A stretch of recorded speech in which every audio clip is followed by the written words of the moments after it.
नमस्कार विद्यार्थी मित्रांनो, PCI अर्थात फार्मसी काउन्सिल ऑफ इंडियाकडून HPR अर्थात हेल्थकेअर प्रोफेशनल रजिस्ट्रीसाठी जी नोंदणी करायची आहे, अर्थात ज्यांचं already DG फार्ममेड वेबसाईटवरती BH-P already login ID होता, तर लॉग इन केल्यानंतर KYC किंवा पॉपअप विंडो HPR रजिस्ट्रेशनचा येत नाही आहे. पण तरी देखील नॅशनल हेल्थ अथॉरिटी जी वेबसाईट आहे त्या वेबसाईटवरती तुम्ही डिरेक्टली येऊन या ठिकाणी HPR हेल्थकेअर प्रोफेशनल रजिस्ट्रीसाठी नोंदणी करू शकता. यासाठी काय करायचं आहे, तुम्हाला या ठिकाणी मी वेबसाईटची लिंक खाली डिस्क्रिप्शन बॉक्समध्ये देतो आहे किंवा नॅशनल हेल्थ अथॉरिटी असं सर्च केलं तर पहिली वेबसाईट येईल. यामध्ये आल्यानंतर तुम्हाला काय करायचं आहे, न्यू रजिस्ट्रेशनचा पर्याय निवडायचा आहे, कारण तुम्ही अजून त्याच्यावरती HPRसाठी रजिस्ट्रेशन केलेलं नाही आहे. तर यासाठी काय करायचं आहे, या वेबसाईटवरती येऊन लॉग इन नाही तर न्यू रजिस्ट्रेशनवरती क्लिक करायचं आहे आणि इथे आल्यानंतर तुम्हाला काय करायचं आहे, तुमचं आधार कार्ड किंवा ड्रायव्हिंग लायसन्स या गोष्टी टाकून तुम्ही रजिस्ट्रेशन करू शकता. आधार कार्ड नंबर टाका, या ठिकाणी आय ॲग्रीवरती क्लिक करा, इथे कॅप्चा कोड 5-4 मग 1 असं लिहा, सबमिट करा. हे सबमिट केल्यानंतर पुढच्या स्टेप्स काय आहेत ते थोडक्यात सांगतो.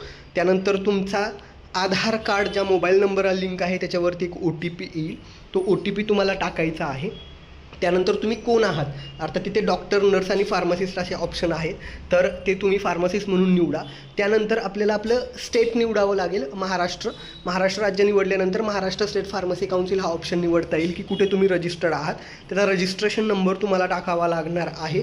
रजिस्ट्रेशन कधी केलं आहे स्टेट फार्मसी काउन्सिलकडं ते टाकावं लागेल, ते कधीपर्यंत व्हॅलिड आहे ती डेट टाकावी लागेल. रजिस्ट्रेशन सर्टिफिकेटचा फोटो किंवा त्याची PDF तुम्हाला अपलोड करावी लागेल. मिनिमम क्वालिफिकेशन काय आहे तुमचं, D-Pharm आहे की B-Pharm आहे ते देखील टाकावं लागेल. D-Pharm B-Pharm टाकल्यानंतर या ठिकाणी ते कुठल्या कॉलेजमधून शिक्षण झालं, स्टेट निवडल्यानंतर कॉलेजचं नाव आपोआप येईल. जर D-Pharm असेल तर MSBT बोर्डचा ऑप्शन निवडायचा आहे. डिग्री असेल तर तुमची respective university, Mumbai university, Pune university, Shivaji university जे तुमचं विद्यापीठ असेल तो ऑप्शन निवडायचा आहे. तो ऑप्शन निवडल्यानंतर जर तुम्ही अजून ॲडिशनल क्वालिफिकेशन काय केलं असेल, जसं की M-Pharm, PharmD, PhD, नंतर कुणी B-Pharm केलेलं असू शकतं, ते ऑप्शन निवडून तुम्ही ॲडिशनल क्वालिफिकेशन ॲड करा, सबमिट करा. आता त्यानंतर तुम्ही काम काय करताय किंवा आत्ता वर्किंग आहात की नाही या डिटेल्स सगळ्या भरायच्या आहेत. आधार कार्डवरती जसं नाव आहे, ॲड्रेस आहे, त्या डिटेल्स तुम्हाला शो होतील. हे सगळं सबमिट केल्यानंतर शेवटी तुम्हाला एक सिग्नेचर करायचे आहे. सिग्नेचर कशी करायची आहे, तर त्या ठिकाणी तुम्हाला आधारचा OTP पुन्हा येईल, वेगळ्या वेबसाईटवरती नेऊन तो OTP टाकायचा आहे. अर्थात आधारचा OTP यायला वेळ लागत असेल तर आधारचं ऑफिशियल ॲप आहे, प्ले स्टोअरवरून डाउनलोड करा, तिथे तुमच्या फोनमध्ये लॉग इन करा आणि सिक्युरिटी नावाचा ऑप्शन आहे त्यामध्ये जाऊन तुम्ही टाईम बेस्ड OTP निवडू शकता. तो कॉपी करून इथे सबमिट करून साईन करू शकता किंवा डिरेक्टली आधारचा OTP टाकून पण साईन करू शकता. ही सगळी प्रोसेस झाल्यानंतर या ठिकाणी तुमचं हेल्थकेअर प्रोफेशनल रजिस्ट्रीसाठी नोंदणी होईल. हे तुमचं प्रोव्हिजनल रजिस्ट्रेशन असेल. तुमचं ॲक्सेप्ट झाल्यानंतर तुम्हाला ईमेल किंवा ह्या डिटेल्स कळवले जातील किंवा लॉग इन करून वेळोवेळी तुम्ही चेक करू शकता.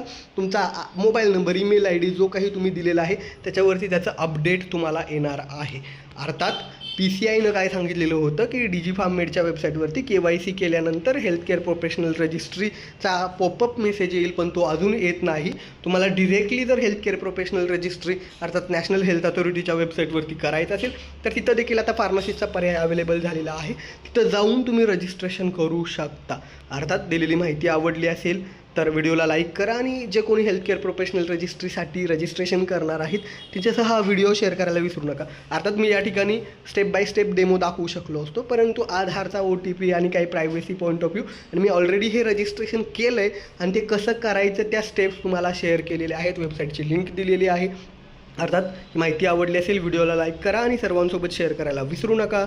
धन्यवाद. थँक्यू.